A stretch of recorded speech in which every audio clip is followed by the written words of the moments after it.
بسم اللہ الرحمن الرحیم۔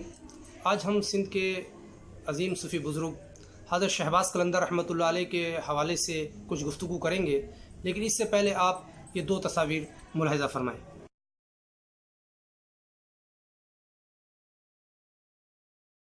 آپ نے یہ دونوں تصاویر دیکھیں۔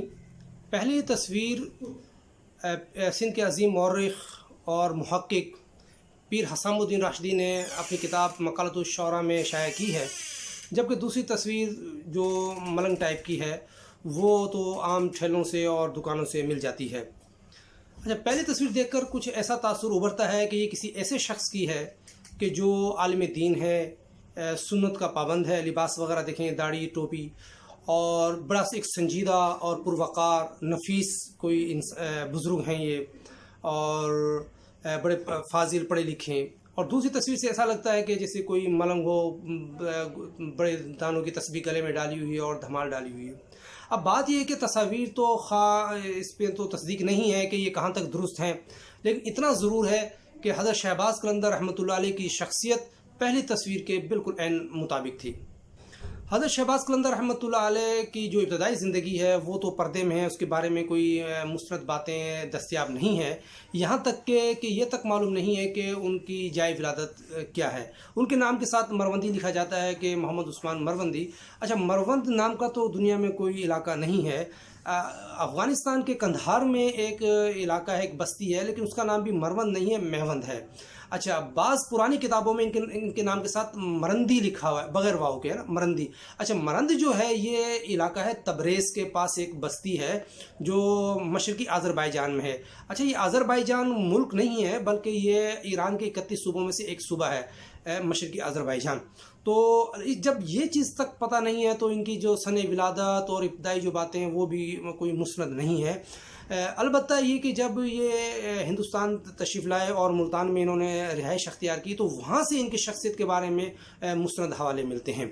جن دنوں آپ ملتان تشریف لائے تو ان دنوں حضرت بہاؤالدین زکریا رحمۃ اللہ علیہ کا وہاں بڑا روحانی چرچا تھا، تو آپ ان سے بیعت ہوئے۔ نہ صرف بیعت ہوئے بلکہ آپ نے سلسلہ سہروردیہ میں ان سے خلافت حاصل کی۔ اس کے علاوہ جو ان کے مدرسے میں باقاعدہ مدرس کے طور پر آپ کا تقرر ہوا، وہاں آپ جو ہے وہ پڑھاتے تھے۔ اچھا، آپ حافظ قرآن تھے، ماہر لسانیات تھے، خاص طور پر عربی ادبیات پر آپ کا جو ہے وہ بہت زیادہ گرفت تھی آپ کی اس کے اوپر، اور بہت عالم فاضل تھے۔ اس سے ظاہر ہوتا ہے کہ آپ نے یہ علوم جو ہے بچپن اور لڑکپن میں حاصل کر لیے ہوں گے۔ آپ اس کے علاوہ جو ہے بلند پایہ مصنف بھی تھے، آپ نے کئی کتابیں لکھی، خاص طور پر آپ کی یہ کتاب جو ہے میزان الصرف، وہ تو مدارس میں بہت عرصے تک پڑھائی جاتی رہی، ان کے نصاب کا حصہ تھی یہ کتاب۔ تو اس سے ظاہر ہوتا ہے کہ آپ کس پائے کے جو ہے وہ عالم تھے۔ تو وہاں رہ کر آپ نے بہرحال کافی عرصے تک آپ نے وہاں تدریس کا کام کیا۔ اس کے بعد آپ سہون آ گئے۔ سہون ان دنوں جو ہے بہت سیاسی طور پر ایک بڑا مرکز تھا، یہاں آپ نے خانقاہ کی بنیاد ڈالی، اور چونکہ آپ کا ایک تدریس سے ایک تعلق تھا تو آپ نے باقاعدہ مدرسہ بھی قائم کیا جہاں خود بھی آپ پڑھاتے تھے، اور بہت سارے لوگوں نے آپ سے استفادہ کیا، ایک بڑی روحانی اور جو ہے وہاں کیفیت بنی۔ آپ جو ہے خود سنت کے پابند تھے اور آپ متعلقین کو سنت ہی کی تعلیم دیتے تھے، اسی کی پابندی کی بات کرتے تھے۔ تو 1582 میں آپ کا انتقال ہوا، اور انتقال کے کوئی 100 سال بعد آپ کا جو مزار بنایا گیا۔ اچھا، مزار میں مختلف دور میں مختلف اس میں تبدیلیاں آتی رہی ہیں۔ اس میں مختلف جو اس دور کے جو پرانے بادشاہ تھے، جو حکمران تھے، والی تھے جو سیون کے، وہ لوگ بھی اپنے ذوق کے مطابق وہ اس میں تبدیلیاں لاتے رہے۔ قیام پاکستان کے بعد ہم دیکھیں تو ذوالفقار بھٹو کے دور میں ایک بہت بڑا پروجیکٹ بنا مزار کے حوالے سے۔ پھر بینظیر بھٹو کے دور میں ایک دفعہ کچھ منہدم ہو گئی تھی عمارتیں، تو پھر تعمیرات کا کام ہوا۔ پھر اس کے بعد جب پچھلے دنوں جب بم دھماکے میں کافی مزار کو نقصان پہنچا تو پھر دوبارہ اس کی کچھ وہ تعمیراتی کام ہوا۔ البتہ یہ ہے کہ آپ پرانے مزار کی اگر ہم تصاویر میں دیکھتے ہیں تو اس میں کوئی اس طرح سے کوئی مسئلہ کی وہ معاملات ہمیں نظر نہیں آتے جس طرح سے آج کل یہ ہو رہا ہے۔ تو اس ویڈیو کا بتانے کا مقصد یہ ہے کہ ہمیں یہ پتہ چلے کہ ہمارے جو یہ مشائخ تھے کہ اصل ان کی شخصیت کیا تھی۔ وہ کوئی اس طرح سے کوئی ملنگ ٹائپ کے لوگ نہیں تھے کہ سارا دن کوئی من کے ڈال کے کوئی دھمال وہ ڈالتے رہتے ہوں، بلکہ وہ صوفی بزرگ تھے، محقق تھے، دانشور تھے، وہ مصنف تھے، وہ قرآن و سنت کے پابند تھے، اسی چیز کی وہ تلقین کرتے تھے۔ آج اگر ان کے نام پر یہ جو کفر پھیلایا جا رہا ہے یا شرک ہو رہا ہے، جو بدعات ہو رہی ہیں، اس سے ان کا کوئی تعلق نہیں، وہ اس سے بری ہیں۔ اچھا، ایک بات اور اس میں کہ بعض لوگوں نے یہ بات کہی کہی ہے کہ بھی شہباز قلندر کا تعلق جو ہے وہ اسماعیلیوں سے تھا، جن کو آج ہم آغا خانی کہہ دیتے ہیں۔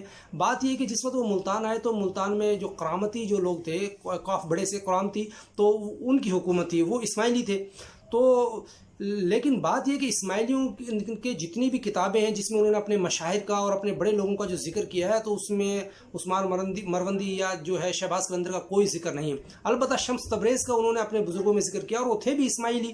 اچھا، یہ شمس تبریز وہ والے نہیں ہیں مولانا رومی والے، یہ کوئی اور شخص ہیں جن کو لوگ مغالطے کے طور پر کہہ دیتے ہیں کہ شاید یہ وہ لوگ ہوں گے۔ یہ اسماعیلی تھے اور اسماعیلی ان کا معاملہ ہے، اور اسماعیلی نے ان کا ذکر بھی کیا ہے۔ تو حضرت شہباز قلندر رحمۃ اللہ علیہ کے حوالے سے یہ بات واضح رہنی چاہیے، اور ہمیں اس چیز کو اجاگر کرنا چاہیے، کیونکہ افسوس یہ ہے کہ ان کے نام پہ جو کانفرنسیں ہوتی ہیں اس میں بھی انہیں جو ہے ایک ملنگ کے طور پر پیش کیا جاتا ہے۔ دوسری بات یہ کہ ان کے اس چیز پر تو اختلاف ہے کہ ان کی ابتدائی زندگی کے حوالے سے، لیکن ان کے نام پر کوئی اختلاف نہیں ہے۔ تمام مورخین اس بات پر متفق ہیں کہ ان کا نام جو ہے وہ محمد عثمان تھا۔ اچھا، وہ خود چونکہ شاعر بھی تھے، شاعری کرتے تھے، لیکن مسئلہ یہ ہے کہ ان کے نام سے لوگوں نے کچھ بہت سارے شعر خود بھی گھڑ رکھے ہیں، جس طرح سے حضرت شاہ لطیف کے نام پہ شعر گھڑ رکھے ہیں، یا اردو میں آپ دیکھیں تو علامہ اقبال کے بارے میں مرزا غالب یا احمد فراز کے حوالے سے پتہ نہیں کیا کیا اوٹ پٹانگ قسم کی باتیں بنا رکھی ہیں۔ تو اسی طرح سے شہباز قلندر کے حوالے سے بھی لوگوں نے بہت سارے جو ہے وہ اشعار بنائے ہوئے ہیں۔ اچھا، حوالہ اس کا کوئی بھی نہیں ہوتا، جب انہوں نے اپنی کتابوں میں لکھ دیتے ہیں کہ جی قلندر نے کہا، بھائی کہاں کہا، کس سے کہا، تو اس میں کوئی بات نہیں ہوتی۔ زیادہ سے زیادہ کوئی 10-20 سال پرانی کسی کتاب کا حوالہ دے دیتے ہیں کہ فلانی کتاب کے مطابق۔ اچھا، اس کتاب والے نے بھی کوئی اس کی بات نہیں کی اس نے یہ شعر کہاں سے لیا ہے۔